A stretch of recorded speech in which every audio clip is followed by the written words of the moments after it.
$436. That's what I had to pay when Brenda Harwick had my truck towed while I was grocery shopping. I came home to tire tracks, and this woman standing there with the smuggest grin I've ever seen. My Honda Ridgeline was gone, dragged away because it was supposedly an eyesore. Then she did something that crossed every line. She picked up my veteran parking permit, threw it in the trash, and sneered, "Military people think they're special, but this is my neighborhood now. 23 years in the Army Corps of Engineers, and this woman treats me like garbage on my own property." Well, if Brenda could block my driveway with a tow truck, I figured I could block her entire street with something that weighs 30 tons. What's the worst thing an HOA's done to you? Where are you watching from? Because sometimes bullies need to learn that veterans don't back down. My name is Marcus Rodriguez, and 6 months ago I thought I'd found the perfect place to spend my retirement. Willowbrook Heights, a quiet development about 30 minutes outside Denver where the lawns stay green year-round and the mailboxes all match. After 23 years bouncing between Army bases from Fort Bragg to Afghanistan, my wife Carmen and I were ready for some peace and quiet. Carmen's a nurse at the VA hospital, works long shifts patching up guys like me who came back with more scars than stories. Our daughter Sophia just turned 16, and after years of military housing, she was excited about having her own room that wasn't government-issued beige. We bought a modest 3-bedroom ranch on Maple Street. Nothing fancy, but it was ours. The smell of fresh mulch and newly planted roses hit you the moment you stepped out of the car. Carmen had already started planting her herb garden, and I could picture myself on the front porch every morning with my coffee, listening to those mockingbirds singing in the old oak tree that shaded our driveway. That's where I met Brenda Harwick. Picture a woman who looks like she stepped out of a real estate magazine. Blonde highlights that could blind aircraft, designer yoga pants that probably cost more than my truck payment, and a voice that could shatter wine glasses from 3 blocks away. She lived in the corner house, the biggest one in the development, complete with a circular driveway and more outdoor lighting than a football stadium. Brenda wasn't just any neighbor. She was the HOA president, and she made damn sure everyone knew it. She'd cruise the neighborhood in her white Lexus SUV like she was patrolling her personal kingdom, clipboard in hand, looking for violations. The first warning came on a Tuesday morning while I was loading my Honda Ridgeline for a trip to Home Depot.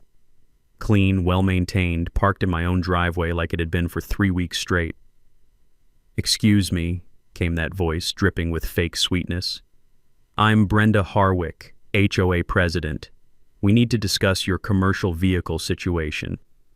Her handshake was limp, like touching a cold fish, but it was her perfume that really got me, this overpowering lavender scent that made you want to hold your breath.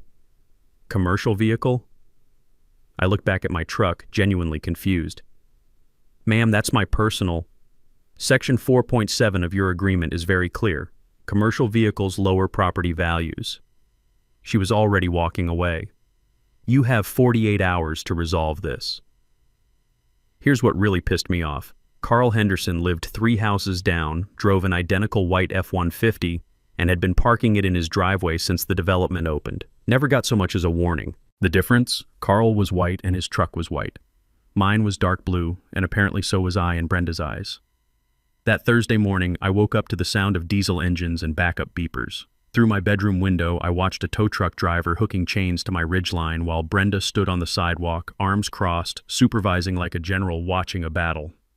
The crunch of gravel under the tow truck's tires was nothing compared to the sound of my blood pressure spiking. I threw on clothes and ran outside. "Hey, what the hell are you doing?" The driver, a tired-looking guy in coveralls, shrugged apologetically.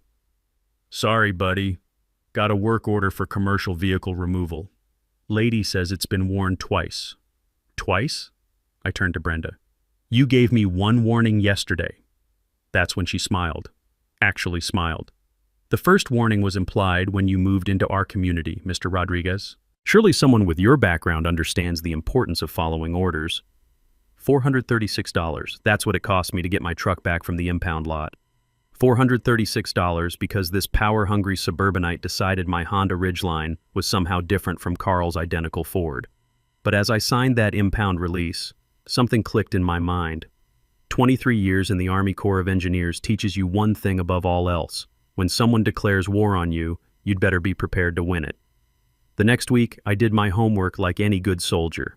I spread those HOA documents across my kitchen table and went through them with military precision, the smell of Carmen's morning coffee mixing with the musty scent of legal paperwork.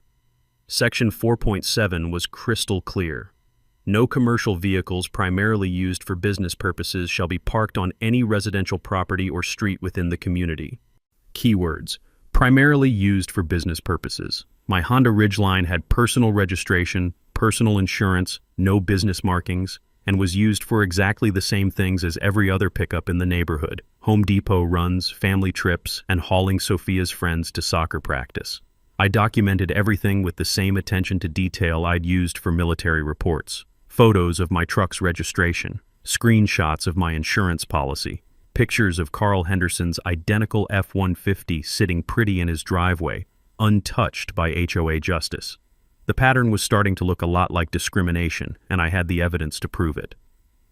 Monday morning, I hand-delivered a formal response letter to Brenda's mailbox. Professional, respectful, and backed by legal precedent I'd researched at the VA hospital's law library during Carmen's late shifts. I cited the exact covenant language, included supporting documentation, and politely requested all HOA inspection records under Colorado's sunshine laws. Her response came Tuesday afternoon, that overpowering lavender perfume announcing its arrival before I even opened the envelope. "Mr. Rodriguez," it began, "your recent correspondence demonstrates a fundamental misunderstanding of community standards and proper authority channels. The HOA board has voted to implement enhanced vehicle monitoring for your property due to ongoing compliance issues." Enhanced monitoring, like I was some kind of repeat offender planning a vehicular crime spree.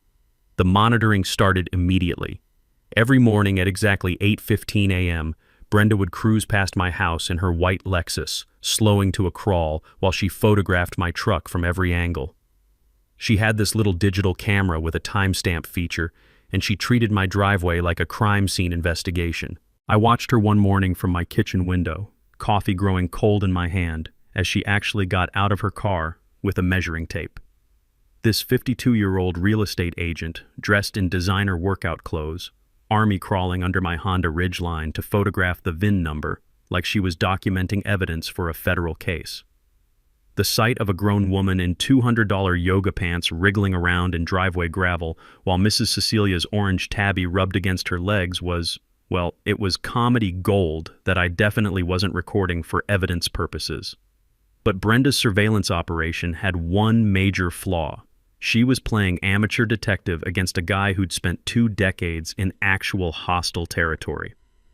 I know a thing or two about counterintelligence. I installed a discrete security camera system that Thursday, nothing fancy, just enough to document the daily Brenda show. Within a week, I had hours of footage showing her measuring my truck, photographing my license plate, and conducting what could only be described as vehicular reconnaissance missions. Then came the twist I wasn't expecting. Friday morning brought the second towing notice, this time claiming my truck was parked improperly in violation of community aesthetic standards. The truck was parked exactly where it had been every day for a month, centered in my driveway, 2 feet from the garage door, perfectly parallel to the house. But here's where Brenda made her first real mistake. She used a different towing company. When I called to complain, the dispatcher was refreshingly honest. "Yeah, we got a call about an abandoned vehicle," he said, his voice carrying that tired tone of someone who'd seen this game before. "Lady claimed it hadn't moved in over 2 weeks, but our driver said the engine was still warm when he got there, and there were fresh tire tracks in the driveway. Seemed fishy, but we had a valid work order." Abandoned vehicle, my truck that I drove to the grocery store literally every other day. The fees had mysteriously increased to $425 plus daily storage.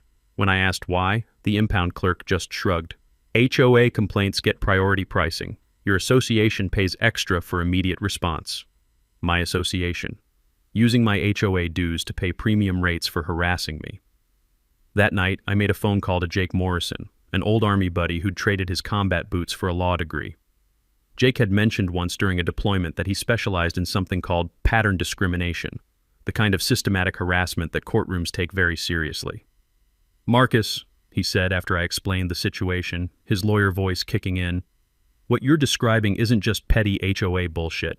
This is targeted enforcement with clear racial overtones. In cases like this, Individual board members can actually be held personally liable beyond the association's insurance coverage. Document everything, and I mean everything. Patterns matter more than individual incidents in discrimination law.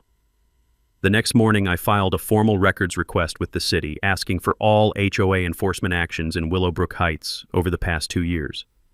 What came back 3 weeks later was pure prosecutorial gold. 23 vehicle violations issued to homeowners, 22 of them to non-white residents, and 1 to a white homeowner that was resolved with a warning letter: no towing, no fees.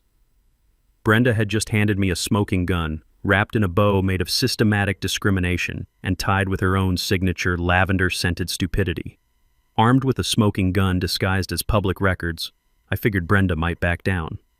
Shows what I know about dealing with entitled suburbanites who mistake a clipboard for actual authority. Instead, she doubled down like a gambler with house money. The emergency HOA board meeting notice appeared in everyone's mailbox on a Wednesday, printed on official letterhead that probably cost more per sheet than most people's lunch. Urgent. Enhanced Community Standards Amendment. Mandatory attendance requested. I showed up that Thursday evening to find the community center packed tighter than a mess hall during chow time. The air conditioning was struggling against the body heat, and you could smell everything from expensive cologne to nervous sweat mixing in the recycled air like some twisted aromatherapy session. Brenda had prepared like she was addressing the UN Security Council. She stood at the front podium in a crisp white blazer, armed with a PowerPoint presentation titled "Preserving Property Values Through Proactive Vehicle Management." The woman had actually laminated her notes. "Ladies and gentlemen," she began, her voice carrying that fake authority that comes from watching too many courtroom dramas. "We're facing an unprecedented threat to our community standards. Certain residents have been flagrantly violating our vehicle covenants, and immediate action is required." Her slideshow was a masterpiece of petty bureaucracy. Photos of pickup trucks from Google Images labeled as community standard violations. Statistics about property values that she'd apparently pulled from her perfectly manicured posterior. And my personal favorite, a slide titled "Commercial Vehicle Red Flags," that basically described every pickup truck manufactured since Henry Ford's first assembly line. I sat in the back recording everything on my phone while taking notes like I was planning a military operation, which, let's be honest, I was.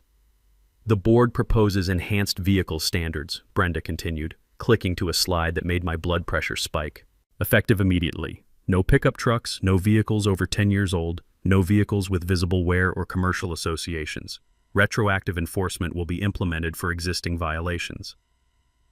During the comment period, I stood up with my folder of documentation, the papers rustling like autumn leaves in the suddenly quiet room.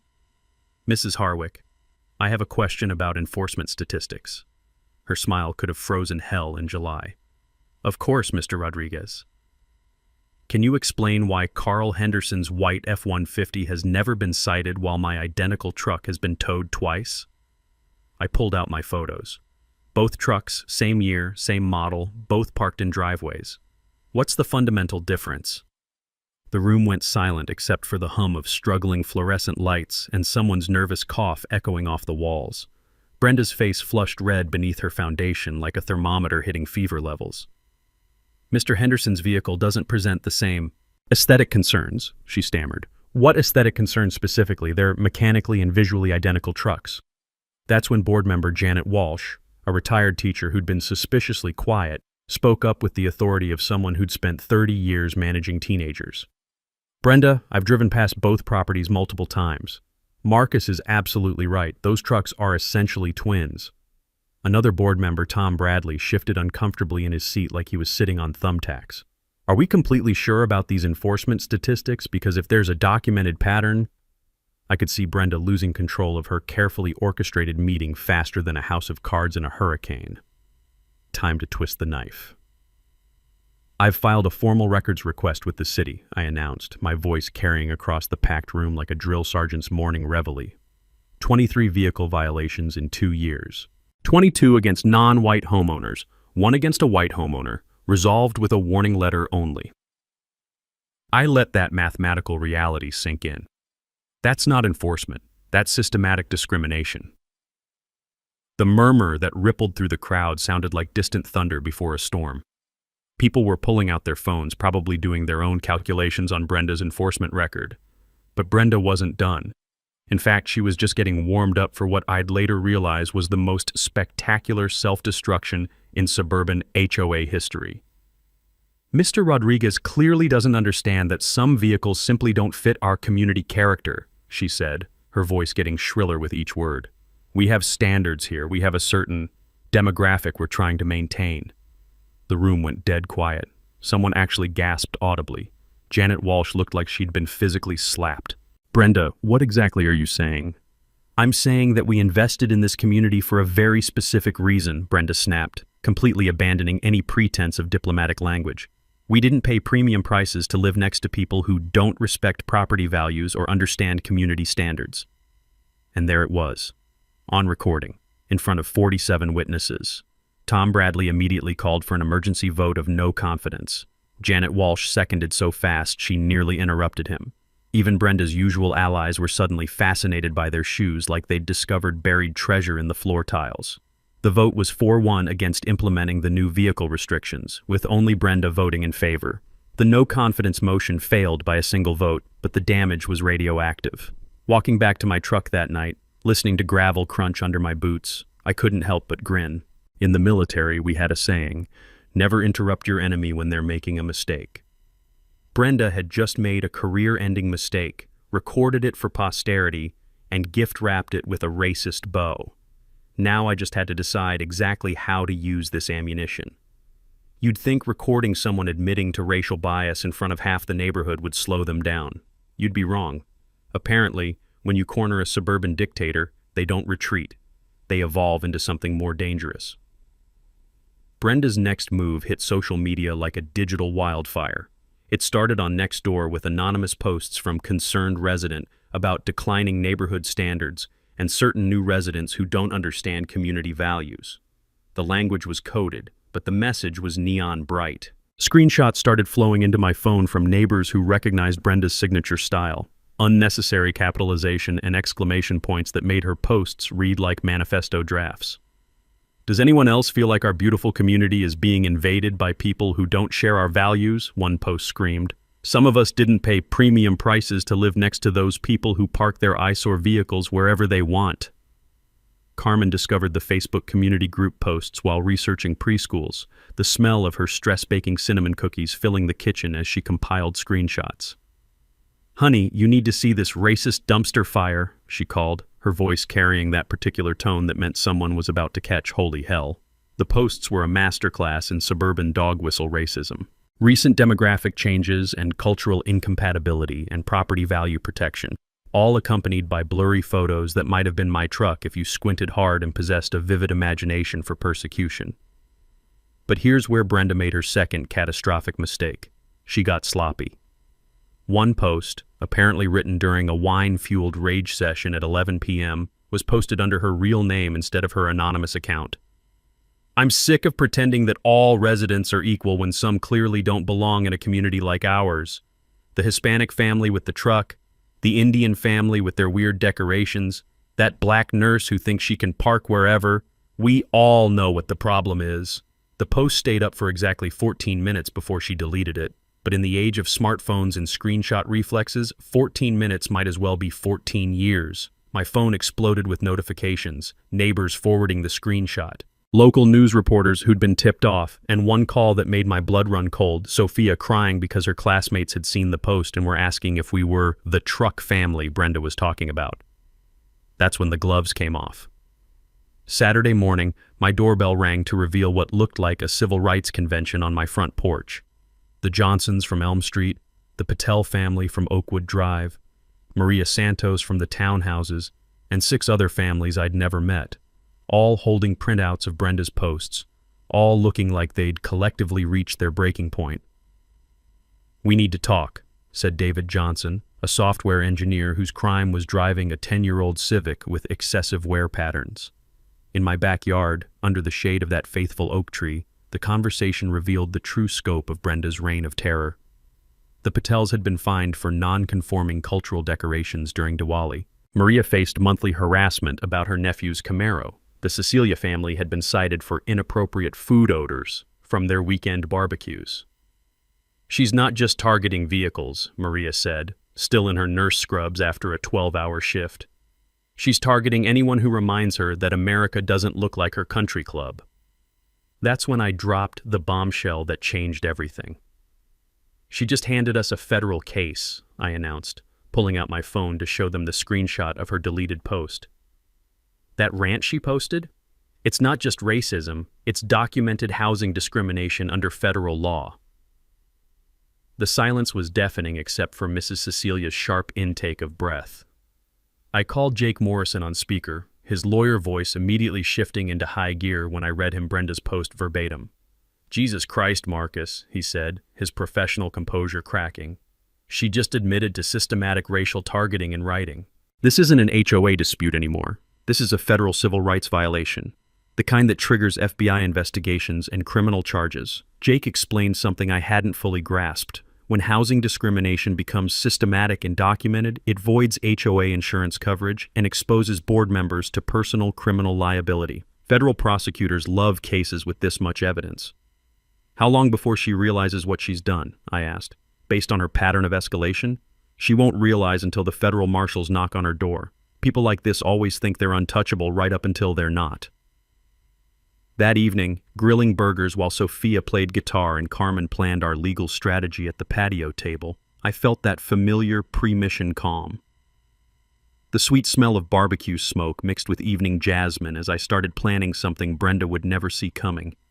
She thought she was fighting some immigrant veteran who didn't know his rights. What she'd actually done was hand a combat engineer enough ammunition to level her entire world. And I was just getting started.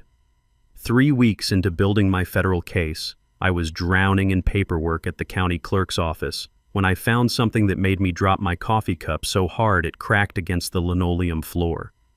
Buried in page 47 of the original Willowbrook Heights development agreement, hidden in legal language drier than Arizona summer, was a clause that made my hands shake. Developer agrees to maintain 15% affordable housing units in perpetuity to comply with HUD financing requirements. The musty smell of old documents and spilled coffee filled my nostrils as I read the line again and again. 15% affordable housing. In a development of 200 homes, that meant 30 units had to remain designated for working families, veterans, and moderate-income residents. I looked around the cramped clerk's office, fluorescent lights buzzing overhead like angry wasps, and realized I might have just found a nuclear weapon disguised as bureaucratic paperwork. Current affordable housing units in Willowbrook Heights, 0, not 1. Not a single goddamn unit. My hands were actually trembling as I photocopied the documents, the machine's bright flash illuminating what amounted to a $2.8 million federal fraud scheme that had been running for 8 years. Back home, I spread the papers across my kitchen table like evidence from a crime scene. The math was beautiful in its simplicity and terrifying in its implications. The federal government had provided HUD financing specifically for affordable housing that simply didn't exist. But here's where my blood turned to ice water. My house, according to the original federal filing, was Lot 47, designated as Affordable Housing Unit Number 12. I called Jake Morrison, my voice barely steady. "Jake, I need you to sit down." "I'm already sitting. What did you find?" "This entire development is built on federal fraud. They took $2.8 million in HUD money for affordable housing and then systematically excluded every qualified resident through HOA harassment." The silence on the other end lasted so long I checked if the call had dropped. "Marcus," Jake's voice came back in a whisper, "are you telling me Brenda has been trying to illegally evict you from your own federally designated affordable housing unit?" "That's exactly what I'm telling you. And here's the beautiful part. Her real estate company handled the original sales. She's known about this requirement for 8 fucking years." Jake's sharp intake of breath cut through the phone line. "Jesus Christ. That's not discrimination anymore. That's organized federal fraud, wire fraud, HUD violations, conspiracy charges that carry 20-year federal sentences." Over the next hour, Jake painted the legal picture in terms that made my combat engineer brain sing with tactical possibilities. When developers accept federal affordable housing money and then systematically exclude those residents, it becomes a federal RICO case. When HOA boards knowingly participate through discriminatory enforcement, they become criminal co-conspirators. The beauty of this discovery, Jake explained, his lawyer voice barely containing his excitement, is that your VA loan qualified you for the original affordable housing program. Brenda wasn't just harassing some random veteran, she was committing federal crimes to remove a legally protected resident from his designated unit. The financial destruction would be complete. HUD could demand immediate repayment of $2.8 million plus penalties reaching $15 million. The HOA's insurance wouldn't cover federal fraud, leaving individual homeowners personally liable for the full amount. How long before federal agents knock on her door? I asked, watching evening shadows stretch across my legally protected driveway. HUD investigations are thorough and merciless. Once they start auditing, they reconstruct every transaction, every bank record, every conversation for the past decade. That night, sitting on my front porch listening to the suburban symphony of sprinklers and settling houses, the irony was almost poetic. Brenda had spent months trying to force out a guy who was literally supposed to be here under federal law. If she'd just left me alone, I never would have dug deep enough to uncover her decade-long federal crime spree. Sometimes the sweetest revenge is simply handing your enemies the rope they've been braiding for themselves. With federal fraud charges hanging over Brenda's head like a guillotine, most people would start planning their legal strategy. But I wasn't most people. I was a combat engineer who just discovered that while federal justice was inevitable, it was also slow. And sometimes when you're dealing with a neighborhood tyrant, you need something more immediate. That evening, I called an emergency meeting of what Maria Santos had started calling our Willowbrook Liberation Front, the 11 families Brenda had systematically targeted over the past 3 years. We gathered in my backyard under the old oak tree, the smell of Carmen's fresh coffee mixing with evening jasmine as I spread out my discovery like battle plans. The federal fraud evidence lay in neat stacks while David Johnson pulled up property law databases on his laptop. "Here's what we've got," I announced, watching faces change as I explained the affordable housing fraud. Brenda's company stole $2.8 million in federal funds and has been systematically removing legally protected residents for 8 years. The silence was broken only by Mrs. Patel's sharp intake of breath and the distant sound of sprinklers activating across the neighborhood. "So we sue her into bankruptcy," said Maria, still in scrubs from another long shift. "Federal fraud charges, civil rights violations, the whole package." "We will," I nodded. "But federal cases take 18 to 24 months. That's 2 more years of her harassment while we wait for justice." That's when I remembered something Jake Morrison had mentioned during our last call. His cousin who ran a military surplus operation outside Colorado Springs. "What if we could solve this problem faster?" I asked, pulling out my phone to show them photos from Tank Morrison's website. "What if we could make Brenda understand that some fights aren't worth picking?" The next day, 5 of us made the drive to Jake's Surplus and More, which sat on 40 acres of controlled military chaos. Decommissioned Humvees, artillery shells converted into planters, and enough olive drab paint to camouflage a small city. The smell of diesel fuel and gun oil hung in the mountain air like nostalgic cologne for anyone who'd worn the uniform. "Marcus Rodriguez!" boomed Tommy, Tank Morrison, emerging from behind a stack of ammunition crates like Santa Claus had enlisted in the Marines. "Jake told me about your HOA situation. Said you might need some educational equipment." When Tommy pulled back the massive tarp covering Bertha, our little group fell silent. 30 tons of 1943 Sherman tanks sat there like a sleeping dragon, olive drab paint immaculate, white star gleaming in the Colorado sunlight. "She's completely legal for private ownership," Tommy explained, his pride evident as he patted the tank's hull. "State considers her a recreational vehicle. Fully operational except for the main gun, obviously." David Johnson, our resident research expert, had done his homework on Colorado vehicle laws during the drive up. Private military vehicles are legal as long as they're demilitarized and meet basic safety requirements, he confirmed, pulling up statutes on his phone. Basically a really heavy RV. The beauty of the plan crystallized as Tommy explained the logistics. A standard oversized vehicle permit cost $50 and allowed 72 hours of transport time. Once Bertha reached private property, she could legally park there indefinitely. Now, hypothetically speaking, Tommy grinned, if someone wanted to demonstrate the difference between a legally parked vehicle and actual obstruction, this baby would certainly make the point clear. Mrs. Patel, who'd been quietly studying the tank's specifications, asked the question that made everyone smile. "How long would it take a tow truck to move something like this?" "Ma'am," Tommy's laugh echoed across the yard, There isn't a tow truck in Colorado rated for 30 tons. They'd need specialized heavy equipment that costs more per hour than most people make in a week. The rental agreement was straightforward. 7 days for $20,400, including delivery and pickup. Our group had already agreed to split costs, and the community fundraising through our Neighborhood Justice Fund had reached $3,200 in donations from fed-up residents. As we finalized details, Tommy shared one crucial piece of tactical advice from his own military days. The key to winning any engagement is choosing when and where to fight. Make them come to you, on your terms, with your advantages. The timeline came together perfectly. Federal investigators would need 30 days to process our complaint before launching their audit. That gave us a month-long window where Brenda would be vulnerable but not yet fully aware of her legal jeopardy. Bertha would arrive on a Thursday morning, positioned precisely on my property line where she'd block the main entrance to Brenda's cul-de-sac. Completely legal, absolutely immovable, and utterly impossible to ignore. Driving home through the Colorado foothills, watching sunset paint the mountains purple and gold, I felt that familiar pre-mission calm. Federal justice would handle the long-term destruction, but sometimes a neighborhood needs immediate education about respecting property rights. Brenda thought she was playing chess with immigrants and minorities who didn't understand American law. She was about to learn that some of us understood it better than she did, with significantly more firepower to back up our legal arguments. News travels fast in suburban neighborhoods, especially when it involves federal investigations and tank rentals. What I didn't expect was how quickly Brenda would unravel once she realized the scope of her legal jeopardy. The first sign came Monday morning when I spotted her car parked outside the county clerk's office during my morning run. By the time I circled back, she was storming out of the building, clutching a stack of papers and looking like someone had just explained quantum physics using interpretive dance.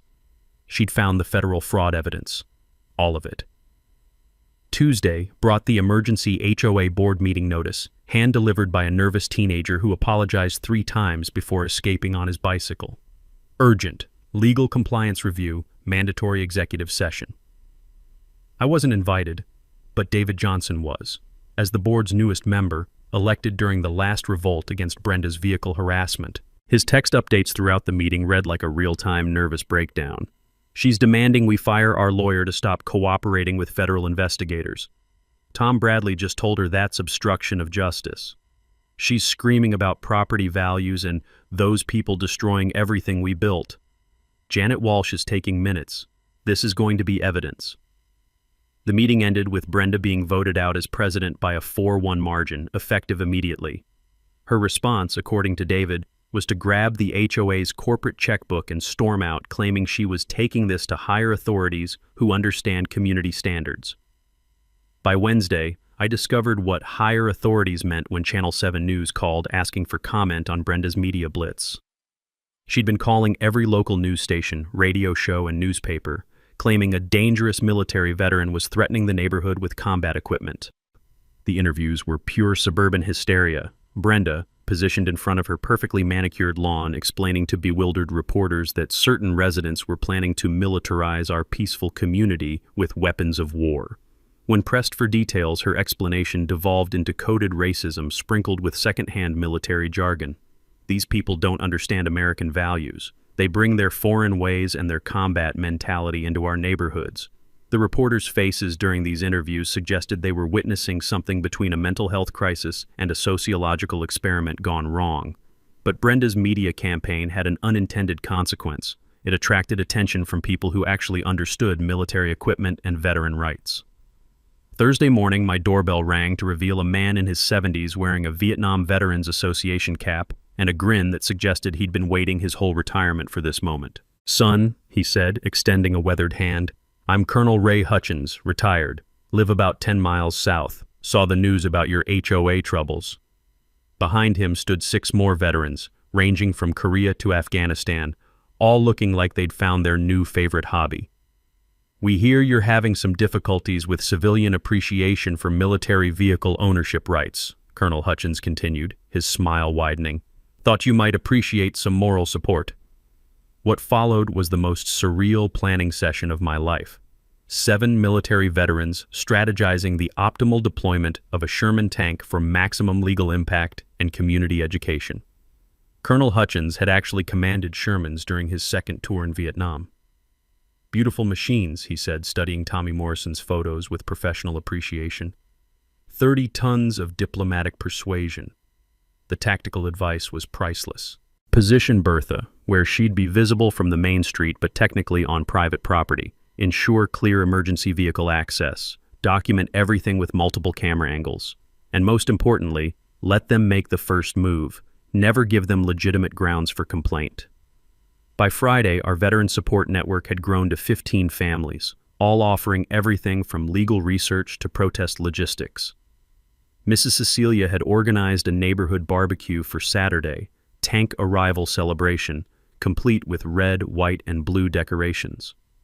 The most beautiful twist came Friday evening when Brenda, apparently unaware that her HOA presidency had been terminated, attempted to file criminal charges against me for planning terrorist activities with military equipment.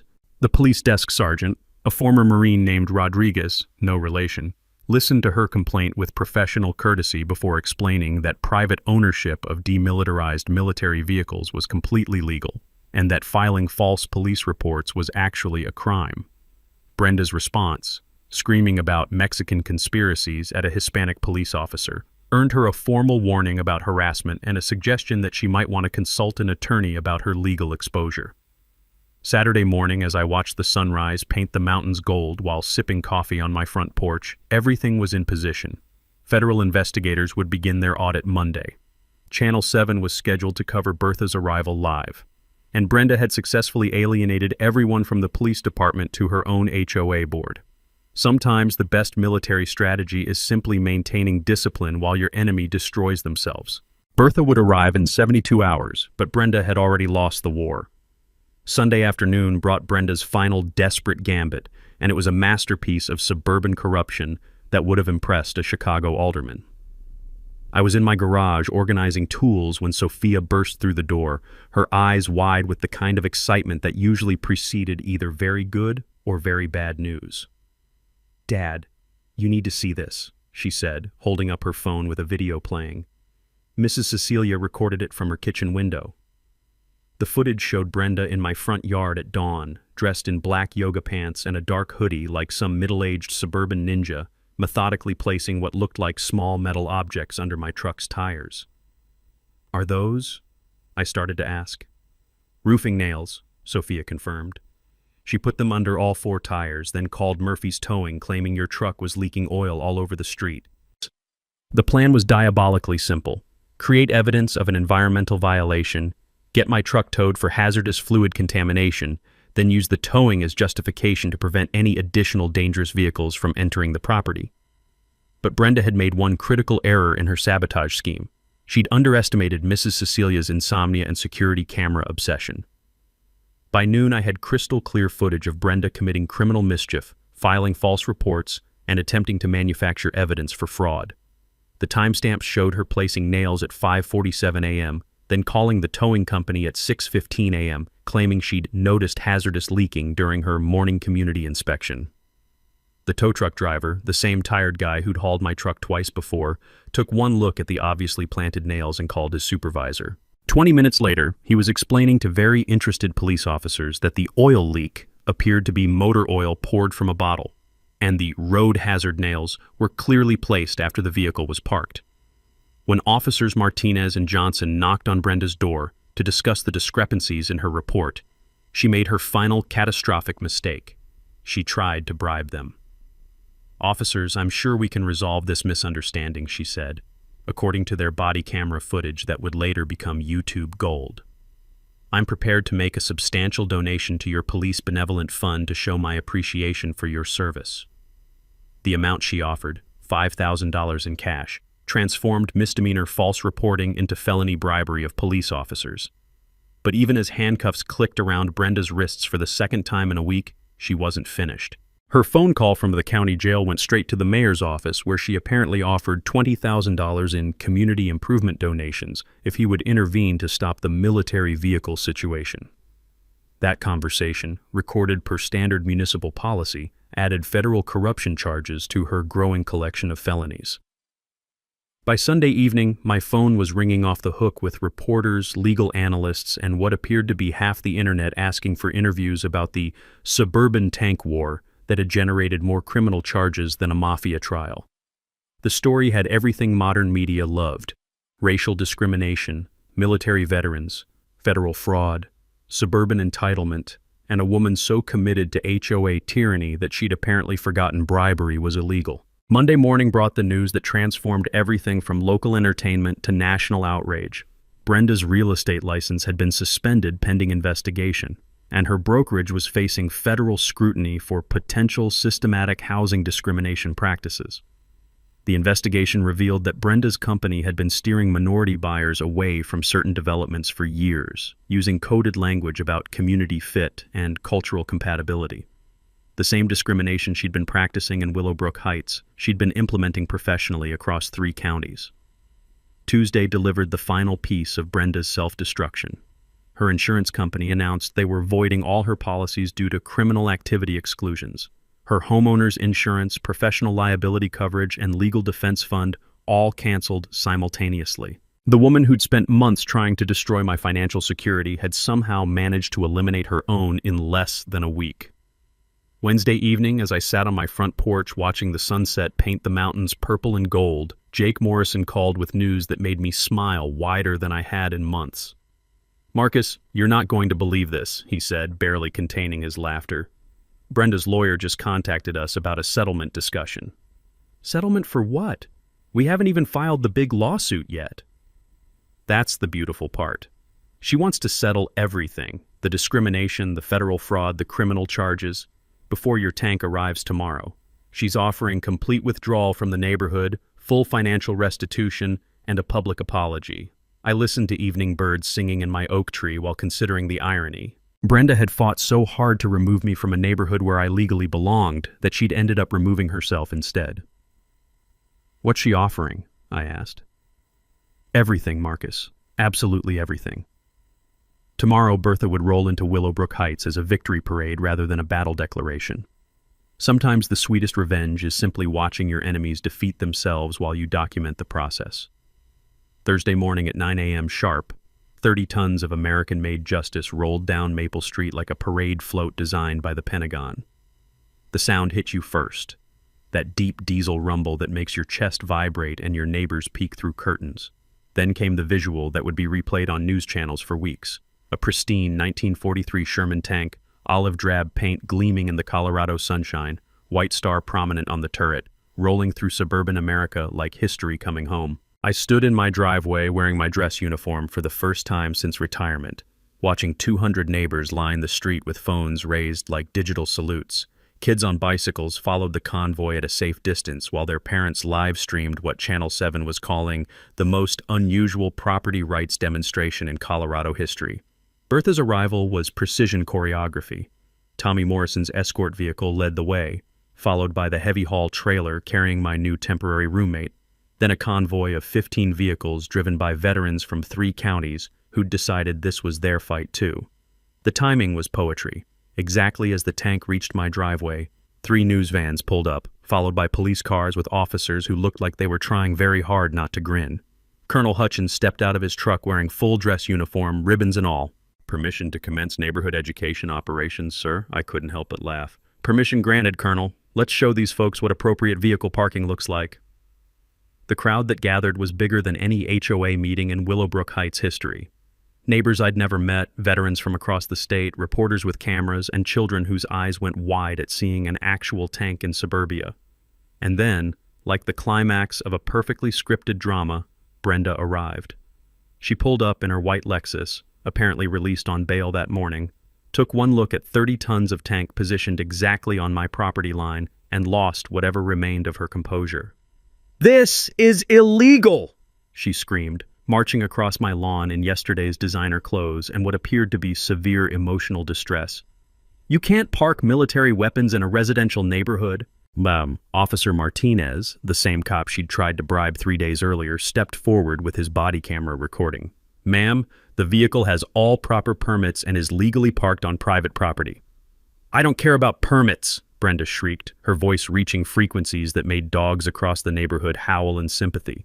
"This is harassment. This is terrorism. This is a legal recreational vehicle," I interrupted, walking over with my registration paperwork and Tommy Morrison's rental agreement. Same as an RV, just with more historical significance. The crowd fell silent except for the tank's diesel engine purring like a 30-ton cat.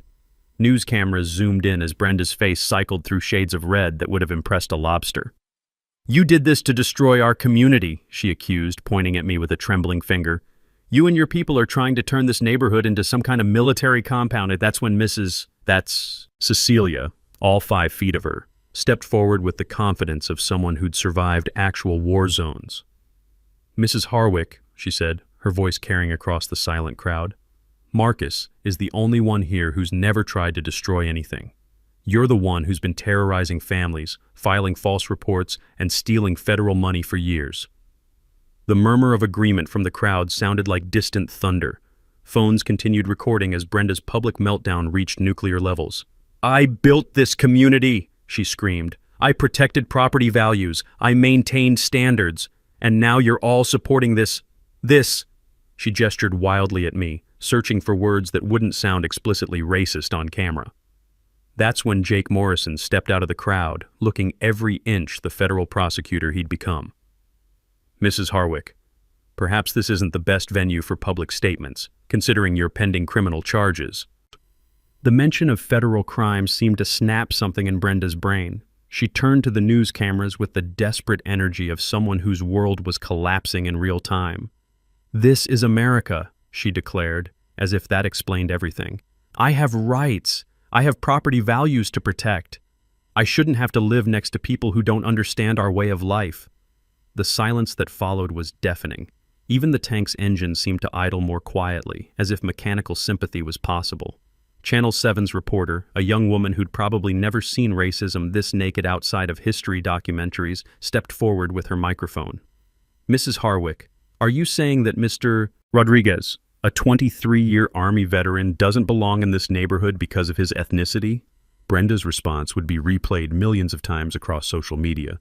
"I'm saying some people just don't fit with our community standards, and if you can't see the obvious difference, then you're part of the problem too." The crowd's collective gasp was audible. Officers Martinez and Johnson exchanged looks that suggested Brenda had just provided excellent evidence for her upcoming federal discrimination trial. Colonel Hutchins stepped forward, his dress uniform creating a stark contrast to Brenda's disheveled appearance. "Ma'am," he said with military precision, "that tank represents American values, freedom, justice, and the right of every citizen to live peacefully without harassment." He paused, letting that sink in. "Maybe you should consider which one of you actually belongs in this neighborhood." The applause started slowly, then built to a roar that echoed off houses and probably registered on seismographs. 6 months later, Willowbrook Heights looked like a completely different neighborhood. Not because anything physical had changed, but because everything social had transformed. Brenda Harwick pled guilty to federal fraud, state bribery charges, and civil rights violations in a plea deal that sent her to federal prison for 18 months. Her real estate company paid $2.8 million in restitution to the federal government and an additional $500,000 in civil rights settlements to the families she'd targeted. The HOA board, now led by Janet Walsh with David Johnson as vice president, implemented the most progressive anti-discrimination policies in Colorado. The new bylaws included mandatory bias training, transparent enforcement reporting, and a community ombudsman program that I helped design using military conflict resolution principles. My house, along with 29 others, was officially designated affordable housing under federal oversight. The program now serves teachers, nurses, veterans, and working families who make our community stronger rather than more expensive. Property values actually increased once word spread about our most welcoming neighborhood in the county reputation.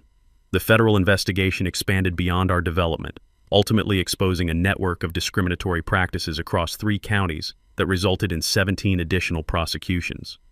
Brenda's case became a textbook example in law schools teaching housing discrimination law. But the real transformation happened in the relationships between neighbors who'd never spoken before that day. Mrs. Cecilia started hosting weekly coffee mornings where residents share cultural traditions and neighborhood concerns. The Patel family's Diwali celebration became a community-wide festival.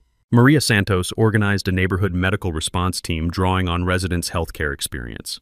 Sophia, now a high school senior, wrote her college application essay about watching her father stand up to systematic racism using legal strategy, community organizing, and appropriate visual aids. She was accepted to West Point with a full scholarship. Apparently, admissions officers appreciate applicants whose families demonstrate practical civic engagement. Carmen established the Willowbrook Veterans Support Network, providing healthcare navigation services for military families across the county. Her program has helped over 200 veterans access benefits and services they'd struggled to find on their own.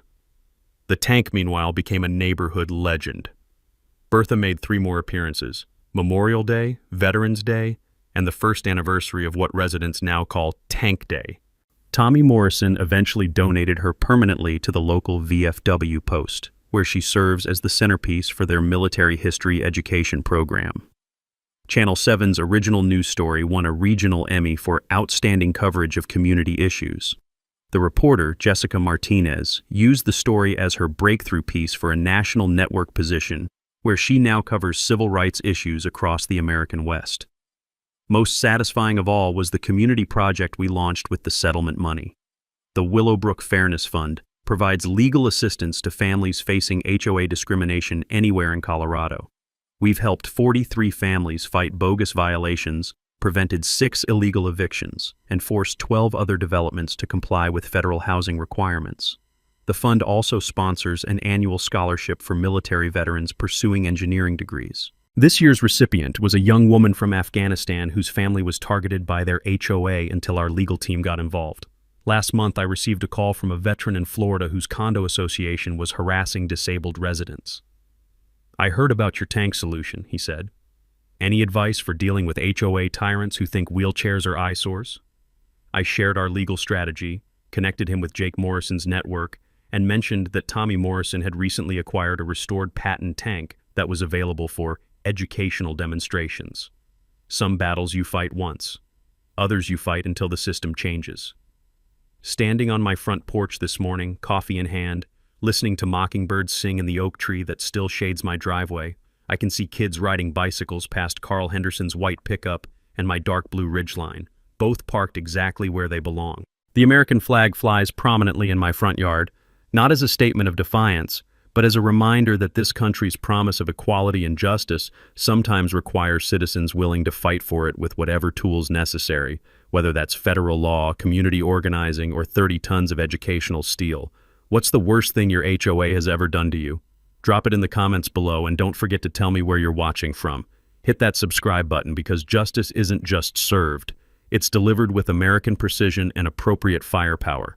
And if you think a tank made an impression, wait until you hear about the Navy SEAL who taught his HOA about maritime property law using a destroyer escort.